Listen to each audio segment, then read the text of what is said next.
इमरान खान आसानी से किसी की तारीफ नहीं करते। सारी जिंदगी फास्ट बॉलर्स को सख्त तरीन मयार पर परखा है। तो जब उन्होंने एक नौजवान पाकिस्तानी बॉलर को दुनिया का बेहतरीन न्यू बॉल बॉलर कहा तो क्रिकेट की दुनिया ने ये बात सुनी और मानी। इस बॉलर के पास सिर्फ रफ्तार नहीं थी, इसके पास वो गेंद थी जो बल्लेबाज से झूठ बोलती थी, दोनों तरफ हरकत करती, ऐसी लेंथ पर जिसे छोड़ना नामुमकिन था। इसे आज एक लेजेंड के तौर पर याद किया जाना चाहिए था, इसकी बजाय इसका नाम एक इबरत बन गया। ये कहानी है मोहम्मद आसिफ की, और ये कहानी है कि कैसे उसने खुद अपने हाथों से अपना करियर एक नहीं 2 बार बर्बाद किया।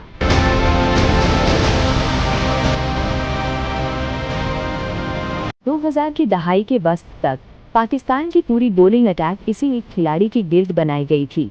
साथ ही खिलाड़ी कहते थे कि नेट्स में उसे खेलना उन बॉलर्स से ज्यादा मुश्किल था जो 10 किलोमीटर फी घंटा ज्यादा तेज थे, क्योंकि आपको कभी पता नहीं चलता था कि गेंद किस तरफ जाएगी जब तक वो आपके पास से गुजर न जाए। हर चीज इशारा कर रही थी कि ये खिलाड़ी अगले दहाई तक आलमी क्रिकेट पर राज करेगा। वो आधा रास्ता भी तय न कर सका और उसे पहला धचका किसी बल्लेबाज ने नहीं दिया, एक ड्रग टेस्ट ने दिया।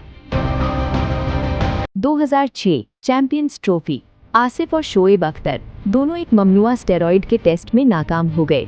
1 साल की पाबंदी लगी, अपील में पाबंदी खत्म, चंद महीनों में दोबारा मैदान में, जैसे कुछ हुआ ही ना हो। ये उसकी जिंदगी का सबसे बड़ा सबक होना चाहिए था।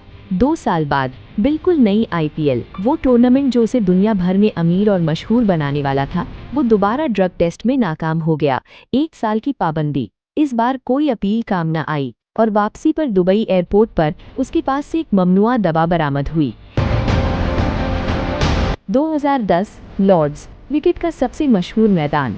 आसिफ, 18 साल नौजवान मोहम्मद आमिर और कप्तान सलमान बट एक ऐसे स्कैंडल के मरकज में जो पाकिस्तानी क्रिकेट की साख दबाह करने वाला था। एक बरतानवी अखबार ने खिलाड़ियों के एजेंट को एक बड़ी रकम दी थी, सिर्फ एक वादे के बदले, मखसूस वक्त पर मखसूस नो बॉल। मैच का नतीजा बदलने के लिए नहीं, सिर्फ एक बैटिंग मार्केट को ठीक करने के लिए, एक एक कदम छुपाते हुए। नो बॉल्स बिल्कुल उसी वक्त पर आईं जैसा कि रिपोर्ट में बताया गया था।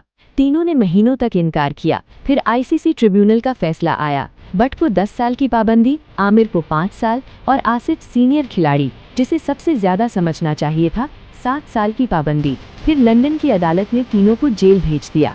दुनिया का बेहतरीन न्यू बॉल बॉलर अब एक मुजरिम था। लेकिन असल मोड़ ये है जिसके बारे में शायद ही कोई बात करता है।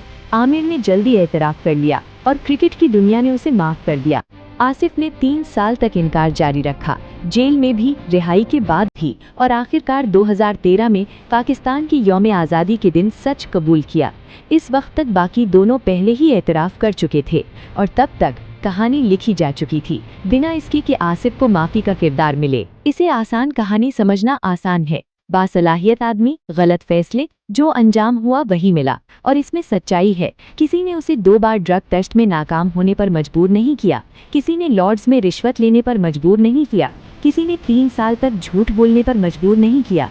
लेकिन असल सवाल ये है कि आसिफ का जवाल कितना उस जुर्म की वजह से था या उसके बाद किए गए फैसलों की वजह से। एक ही स्कैंडल, एक ही ट्रिब्यूनल, एक शख्स को माफी मिली, दूसरे को नहीं। टैलेंट पर कभी शक नहीं था। इमरान खान की बात गलत नहीं थी, रुकावट ये नहीं थी कि हुनर कम था, रुकावट हर वो फैसला था जो गेंद हाथ से निकलने के बाद किया गया। अगर आप क्रिकेट की वो कहानियां देखना चाहते हैं जो स्कोर कार्ड में नहीं लिखी जाती, तो क्रिकेट डिक्लासिफाइड को सब्सक्राइब करें।